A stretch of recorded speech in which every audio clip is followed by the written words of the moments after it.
రేపు విశాఖపట్నంలో ముఖ్యమంత్రి చంద్రబాబు పర్యటించనున్నారు. రెన్యూవబుల్ ఎనర్జీపై నిర్వహించే వర్క్షాపులో సీఎం పాల్గొనున్నారు. అంతర్జాతీయ యోగా దినోత్సవం ఏర్పాట్లపై సమీక్ష నిర్వహించనున్నారు.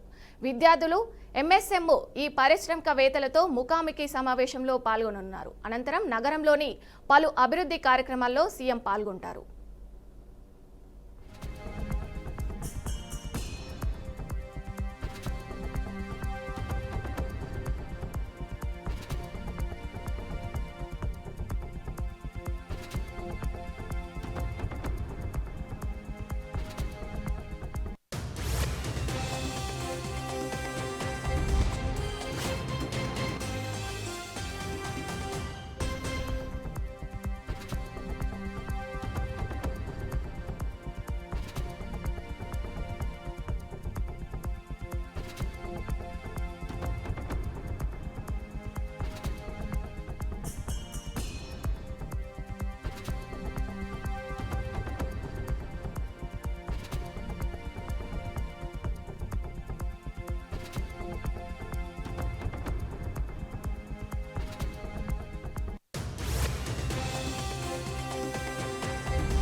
రేపు విశాఖపట్నంలో ముఖ్యమంత్రి చంద్రబాబు పర్యటించనున్నారు.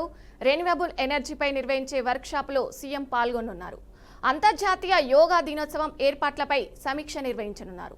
రైట్, ఇదే అంశానికి సంబంధించి మరింత సమాచారం మా ప్రతినిధి నాయుడు అందిస్తారు. నాయుడు. థ్యాంక్ యూ విజయ.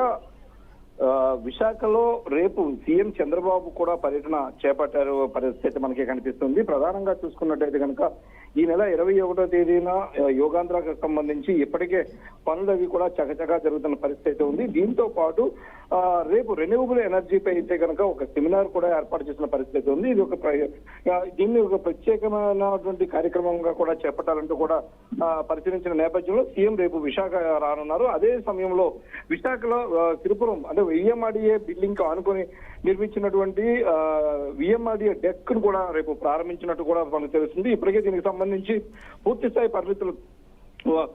స్థాయి మొత్తం అన్ని కూడా చేపట్టిన పరిస్థితి అయితే మనకి కనిపిస్తుంది. అదేవిధంగా చూసుకున్నట్టయితే కనుక రాష్ట్రానికి సంబంధించి ప్రధానంగా చేపట్టాల్సిన అభివృద్ధి కార్యక్రమాలకు సంబంధించి కూడా మరికొన్ని ఇక్కడ ఏర్పాటు కూడా శంకుస్థాపన చేసేందుకు కూడా సీఎం సిద్ధంగా ఉన్నారంటూ కూడా మనకు తెలియవస్తుంది. అయితే పూర్తి స్థాయిలో మనం చూసుకున్నట్టయితే కనుక ప్రధానంగా రెన్యూవబుల్ ఎనర్జీకి సంబంధించి ఇటు గ్రీన్ ఎనర్జీని ప్రోత్సహిస్తూనే అదేవిధంగా రాష్ట్రంలో మరిన్ని పెట్టుబడులు రాబట్టేందుకు కావాల్సినటువంటి మౌలిక సదుపాయాలు పూర్తి స్థాయిలో అయితే కనుక ఇక్కడ చర్చించే అవకాశం కూడా కనిపిస్తుంది. రెన్యూవబుల్ ఎనర్జీకి సంబంధించి ఇటు విండ్ కావచ్చు, ఇటు ఎయిర్, అదేవిధంగా గ్రీన్ ఎనర్జీకి సంబంధించి మొత్తం అన్ని కూడా దీనిపై పూర్తి స్థాయి సెమినార్ కూడా ఉన్న నేపథ్యంలో ఈ సెమినార్ కు హాజరయ్యి ఈ సెమినార్ లో రెన్యూవబుల్ ఎనర్జీ పట్ల అయితే మాత్రం పూర్తి స్థాయిలో చర్చిస్తారంటూ కూడా తెలుస్తున్న పరిస్థితి అయితే ఉంది. అయితే దీంతో పాటు మరిన్ని అభివృద్ధి కార్యక్రమాలు కూడా శంకుస్థాపనలు చేసేందుకు కూడా సిద్ధంగా ఉన్నట్టు కూడా మనకి తెలియవచ్చింది విజయ. Thank you Naidu.